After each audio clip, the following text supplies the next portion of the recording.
মুখ্যমন্ত্রী মমতা বন্দ্যোপাধ্যায়ের উদ্যোগে এবং রাজ্যের শিক্ষা দপ্তরের অনুপ্রেরণায় 2025-26 বর্ষের মালদা জেলার প্রথম মালদার খাসকোল বিদ্যালয়ে 157 জন ছাত্রছাত্রীদের হাতে সবুজ সাথী সাইকেল তুলে দেওয়া হলো। এদিনের এই অনুষ্ঠানে উপস্থিত ছিলেন মালদা জেলা পরিষদের সভাধিপতি লিপিকা বর্মন ঘোষ, মালদা জেলা মাধ্যমিক বিদ্যালয়ের পরিদর্শক বাণীব্রত দাস, বিদ্যালয়ের প্রধান শিক্ষক শিক্ষিকা ছাড়া উপস্থিত ছিলেন ছাত্রছাত্রীরা। প্রত্যন্ত গ্রামের দূর দূরান্ত থেকে ছাত্রছাত্রীরা পায়ে হেঁটে আসে। তাদের সুবিধার্থে নবম শ্রেণীর 157 জন ছাত্রছাত্রীদের এই সবুজ সাথী সাইকেল তুলে দেওয়া হয়। এতে ছাত্রছাত্রীরা খুব খুশি। তার পাশাপাশি তারা রাজ্যের মুখ্যমন্ত্রী মমতা বন্দ্যোপাধ্যায়ের উদ্যোগকে সাধুবাদ জানিয়েছেন। নবম শ্রেণীর ছাত্রী আজকে মাননীয় মুখ্যমন্ত্রীর কাছ থেকে সবুজ সাথী প্রকল্প থেকে সাইকেল পেয়ে আমরা খুব গর্বিত বোধ করছি এবং খুব খুশি আছি। এর ফলে আমরা বাড়ি থেকে স্কুল আসার সমস্যাটা সমাধান হয়েছে এবং আমরা খুব খুশি আছি। এই জন্য ধন্যবাদ মাননীয় মুখ্যমন্ত্রীকে। বিদ্যালয় খাসকোল হাই স্কুলে 157 জনকে সবুজ সাথী প্রকল্পের সুবিধা দেওয়া হলো এবং এটা মাননীয় মুখ্যমন্ত্রী 2015 সালে এই শুভ প্রকল্পের উদ্বোধন করেছিলেন এবং আমি যেটা বলতে চাই, এই প্রকল্প 2016-17 সালে জাতীয় পুরস্কারও পায়।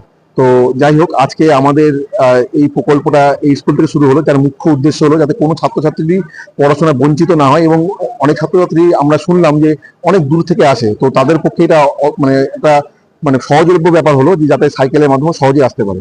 তো আমার মাননীয় মুখ্যমন্ত্রী স্বপ্নের প্রকল্প সবুজ সাথী আজকে ইংলিশ বাজার ব্লকের মিল্কি খাসকোল হাই স্কুলে নবম শ্রেণীর ছাত্রছাত্রীদের হাতে এই শিক্ষাবর্ষের প্রথম সবুজ সাথী প্রকল্পের মাধ্যমে সাইকেল তুলে দেওয়া হলো। তো মাননীয় মুখ্যমন্ত্রীকে অসংখ্য ধন্যবাদ জানাতে চাই যে তার স্বপ্নের প্রকল্প, এত সুন্দর প্রকল্প। যে আমরা আজকে যে ছাত্রছাত্রীদের সাথে কথা বলে দেখলাম, তারা খুব খুশি, কারণ তাদের বাড়ি থেকে স্কুলে আসতে বা স্কুল থেকে বাড়ি যেতে অনেকটা সময় লাগে, সেটা যেন খুব সুন্দরভাবে যাতায়াত করতে যেন তাদের সুবিধা হয়, সেক্ষেত্রে তাদের অনেকটাই সুবিধা হবে।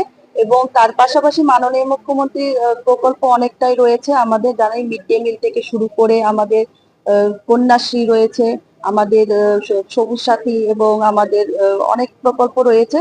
তার জন্য মাননীয় মুখ্যমন্ত্রীকে অসংখ্য ধন্যবাদ জানাতে চাইছি যে স্কুলের ছাত্রছাত্রীরা যেন সুষ্ঠুভাবে পড়াশোনা করতে পারে এবং তারা তাদের পড়াশোনাকে অব্যাহত রাখতে পারে, তাদের যেন পড়াশোনা কোনো যেন বাধা বিঘ্ন না ঘটে, সেই দিকটা মাননীয় মুখ্যমন্ত্রী দেখেছেন। এবং এই আজকের এই অনুষ্ঠানে আমাদের ডিআই সাহেব থেকে শুরু করে আমাদের প্রধান শিক্ষক এবং স্কুলের অন্যান্য শিক্ষক শিক্ষিকাগণ রয়েছেন।